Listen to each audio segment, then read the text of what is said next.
എന്താ മനുഷ്യ രാവിലെ തന്നെ തൊള്ള അലർന്നേ? നിങ്ങൾ പത്രം വായിച്ച് ചായ കുടിച്ചോണ്ട് ഇവിടെ ഇരുന്നോ? ഇന്ന് ഏതാ ദിവസം ഓർമ്മയുണ്ടോ? എന്ത് ചോദ്യമായിട്ട് നിന്റെ ബർത്ത്ഡേ ഒക്കെ ഞാൻ മറക്കോ? അത് ശരി, അപ്പൊ നിങ്ങൾക്ക് അതും അറിയില്ലേ? ഇന്നെന്താ ഇന്ന്?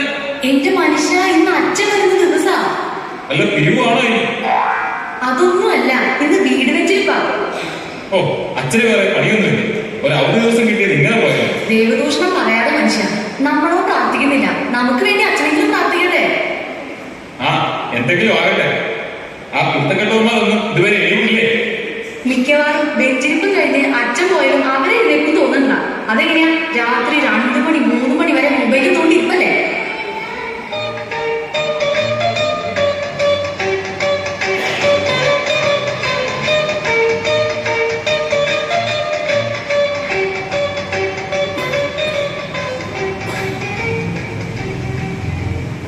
സമയം 12 മണി ആയതേ ഉള്ളല്ലോ.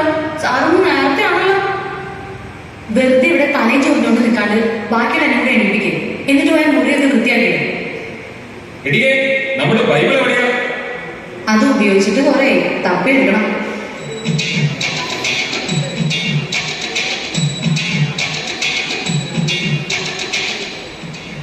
എല്ലാവരോടുമായിട്ട് പറയാം, വേഗം ബൈബിൾ തപ്പിയെടുത്തോ. അച്ഛൻ വരുമ്പോ ഇവിടെ ബൈബിൾ ഇല്ലാതെ വന്നാൽ നാണക്കേടാ.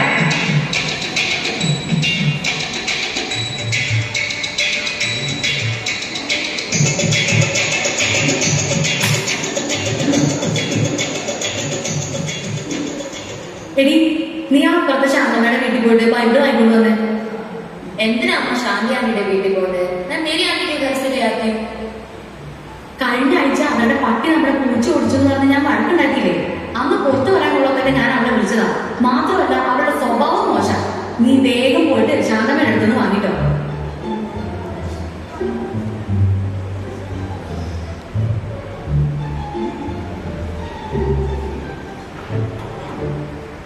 എവിടം വരെ കാര്യങ്ങളൊക്കെ?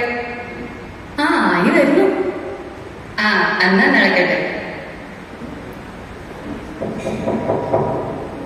ആരോ കഥകി മുട്ടുന്നു. അച്ഛൻ വന്നു എന്നാ തോന്നുന്നേ.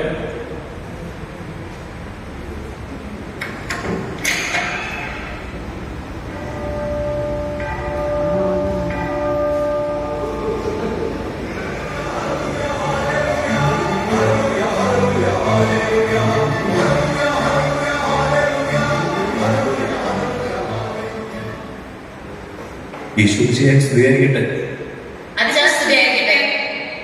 എന്നാ അച്ഛാ ഇരിക്കാം. ഒരാളെ കൂടെ കാണാനുണ്ടല്ലോ. അമ്മച്ചി എത്തി. എടി അമ്മു, നീ പോയി വല്യമ്മയെ വിളിച്ചോട്ട് പോ.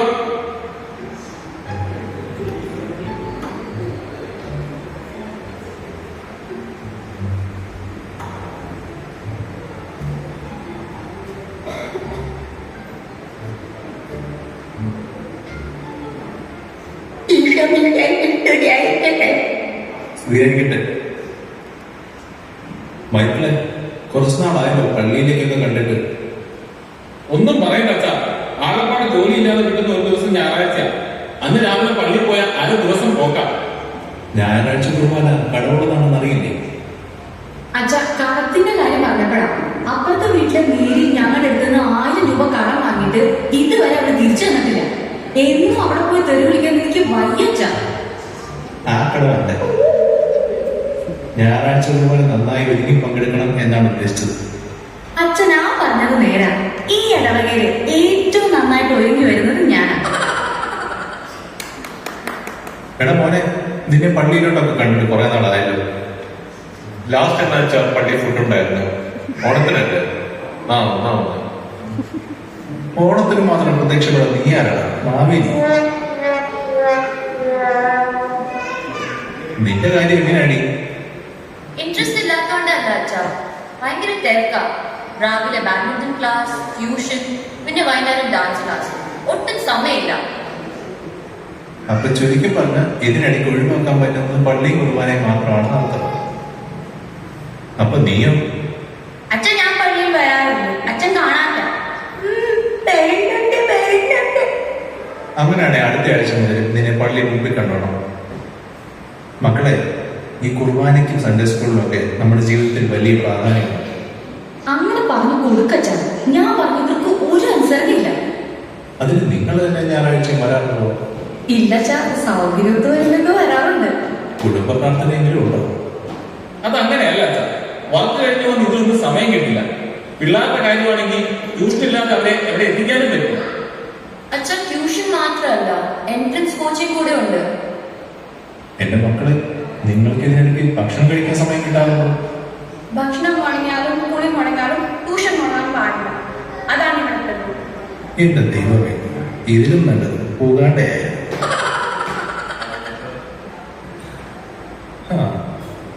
എന്നാ നമുക്കിനി പ്രാർത്ഥിക്കാം. എടാ മോനെ, നീ ആ ബൈബിൾ എടുത്ത് എഫേസ്യസ് 5:22 മുതൽ ഒന്ന് വായിച്ചു. ബൈബിളും മതി.